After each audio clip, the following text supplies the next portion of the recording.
Hello everyone, it's the first week in December, so time for a new challenge in the Facebook group, the Mixed Media Emporium.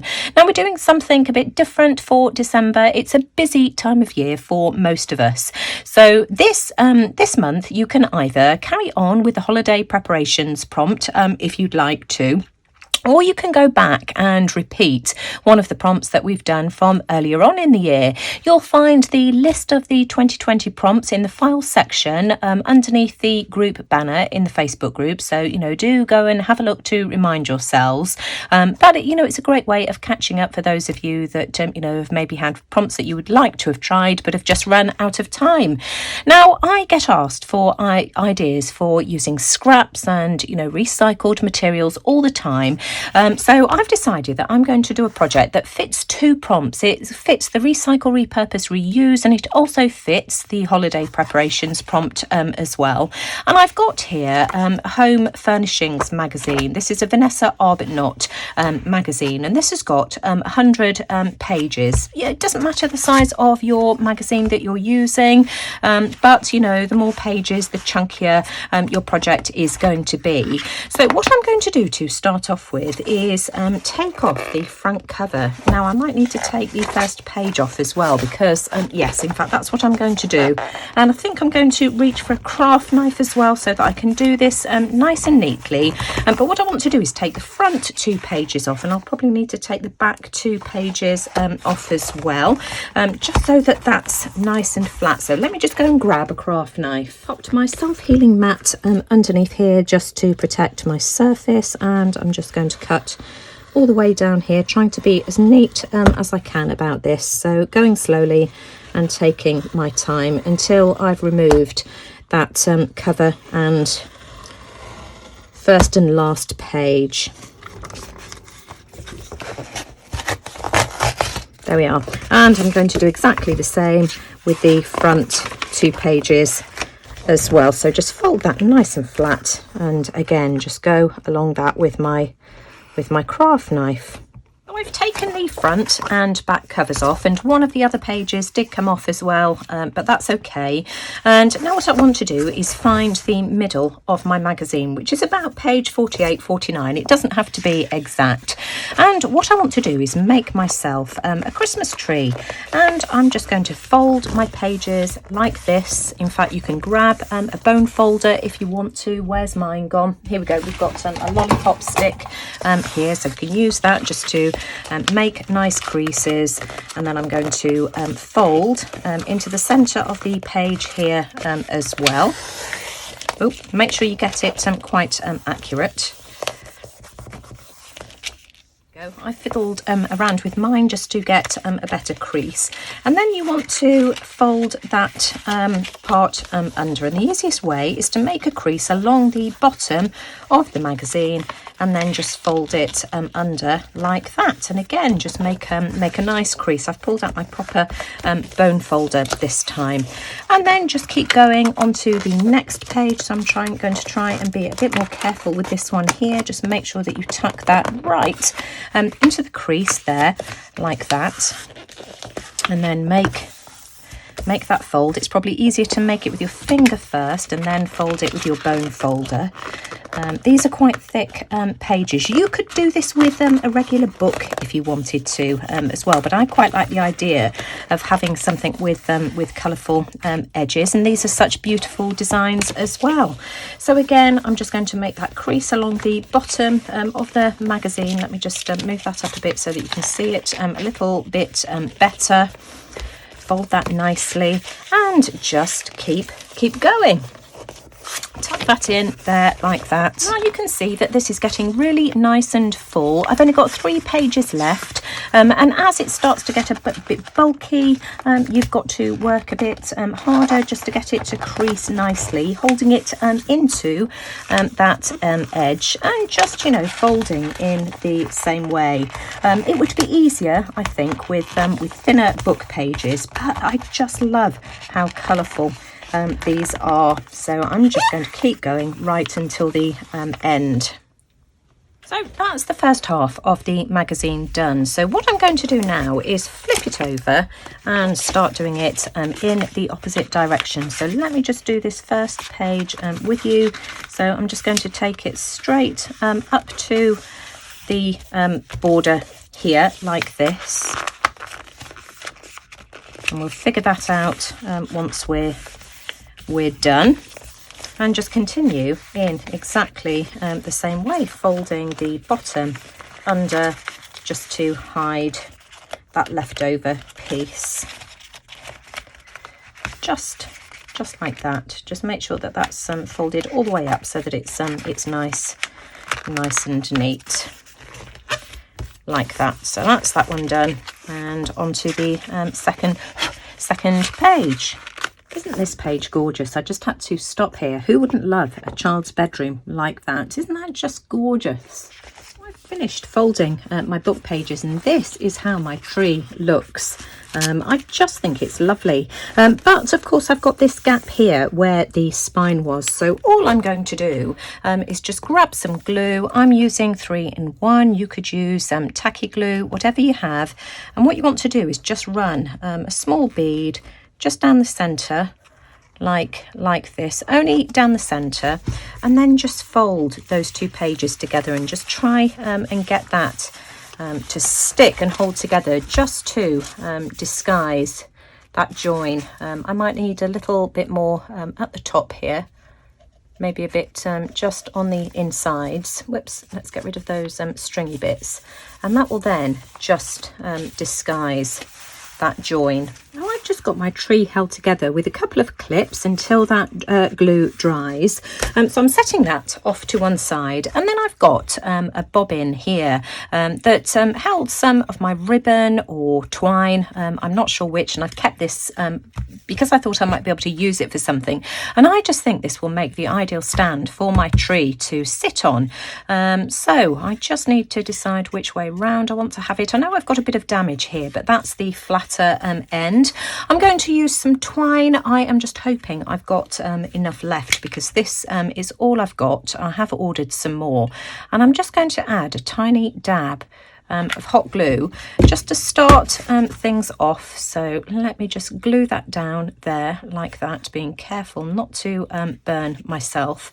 And then I'm just going to wrap the twine all around, just making sure that I've got it snug towards the bottom of the reel here like this, and then working my way up. And I just think that that's a nice decorative touch. You could, of course, add ribbon if you wanted to. But with the busyness of the colours that I've got in the magazine pages, I would like to keep this fairly neutral, I think. So I'm just going to continue wrapping like this. Then when you get to the end, as I've done here, I'm just going to add another dab of glue just to hold that in place. And when that's dry, I can just trim that end off. Whether you can see here, I'm just wrapping some twine just around the top of my tree, and that was because I just wanted to pull the pages together towards where that spine was, just because there was a wider gap at the back than there was at the front, and this is just really helping. So I'm just going to wrap this around just a couple more times, secure it in place with a bit more hot glue like that, and then I can trim that off and get rid of any extra glue strings. I want to glue my tree down onto the base here, so I've cut myself a couple of circles with my EK 2.5-inch punch.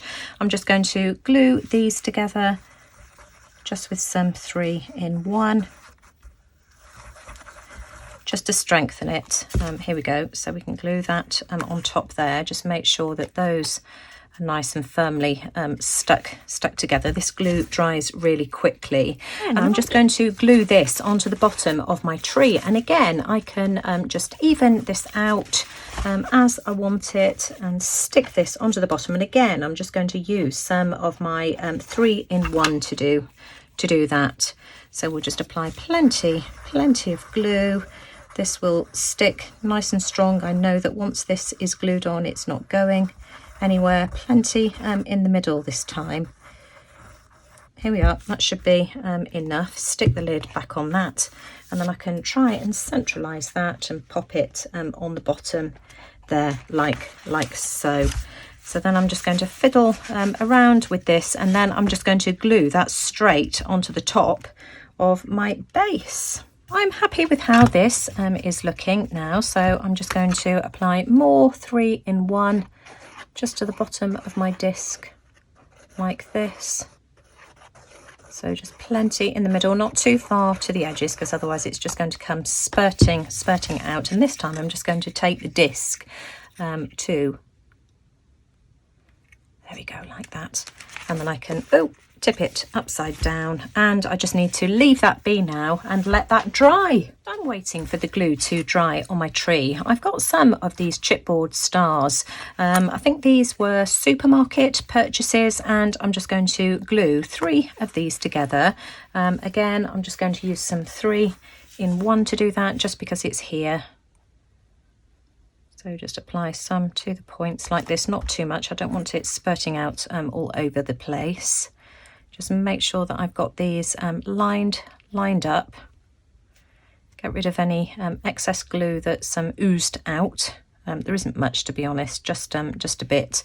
And then glue the third one on top. And this will just provide enough thickness for me to be able to glue this onto the top of my tree. We've got this design on the other side. I don't like that. I don't know, it looks a bit tacky. I prefer the plain side. Using a couple of clips here just to hold that together whilst it dries. Now my tree is dry, the bottom is stuck on, and my star is set as well. And I want to, this is going to be really difficult to show you. I want to glue that on there like that, but I don't know whether you can see if I tip it sideways. I've got this gap underneath here. Now I might be able to get my glue to stick if I use E6000, but I do want to just build up the top of this string bit here just a little bit more. I've only got a tiny amount of string left, so I'm just hoping that I'm going to have enough, and what I'm going to do is just apply a small amount just on the top here, like that, and I'm just going to wrap it around, getting thinner and thinner and thinner. I'm going to end up in a horrible gluey mess here, just filling in that centre by just getting the twine smaller and smaller, and that will hopefully provide me with a narrow enough bit. You see, I'm going to apply some more glue and come back in again. This is just me being really pernickety. You know what I'm like by now. I know that if I've got that gap, that's going to really bother me. So here we go. I think that's probably going to do. So just need a tiny weeny bit just in there. I can just snip that off now. Just put a tiny dab just in the centre there, and just finish that off. And then I can stick my lovely star embellishment down on the top of my tree. There we go. That should be fine. So I can trim that off there, just add a dab more glue there just to make sure that that sticks, and here where I started that weaving off. And now let's have a look. That should fit really nicely on top, and it does. And I'm just going to use some E6000 now to glue that down. I've only got a tiny bit of E6000 left as well. So let's just apply a big dollop here. I want a bit more than that. I want plenty of this glue to make sure that this sticks good and proper. And let me just see where I want that to go. I want it at the front of my tree there, like that. And so I'm just going to have to pop this to one side now for that glue to set. And here is my finished tree. I've just popped it on top of the dresser in the kitchen just so that I could get a proper video of how it looked. I'm so pleased with this. Let me just see if I can go closer as well. So that's the bottom. I think that's really cute. I'll give you some suggestions for alternatives in case you haven't got an empty cotton reel. And that's what it looks like on the top. Just such a cute decoration. Now, if you want to make a tree like this and you haven't got one of these wooden bases like I've got here, I found another one in my drawer whilst I was looking for some alternatives. This might give you some ideas. This is a cardboard lid. I think this was off a tub of pencil crayons that the kids had years ago, and I kept the lid, and this is what I used to store my pegs in, my little snowmen pegs when I was doing those the other day. But this would make, tipped upside down, that would make the ideal base for a Christmas tree. And here are some other ribbon spools as well. Now this one is plastic and hollow on the inside, but you could always glue a piece of cardstock, cut a piece of card bigger than this, and then just trim around the edges and file it nice and neat, and that would do. I've also got a bigger one here as well that's that's got some more ribbon on. You know, a larger one would work equally as well, and you could just stick the Christmas tree straight on there like that. So just a few alternatives. There is always a way to improvise, but have a look and see what, you know, large size bottle lids you have that you could cover in craft paper. You know, there's always an alternative to be found. So if you enjoyed today's video, as always, I'd really appreciate a thumbs up. Do let me know what you think in the comments below, and thanks for watching. Take care everyone, and I'll see you all again soon. And if anybody wants any more decoration ideas, Christmas festive decoration ideas, I'll leave the link to my playlist in the description box below. And don't forget to go and check out Kylie's video as well and see what she's been up to this week. See you all again soon. Bye for now.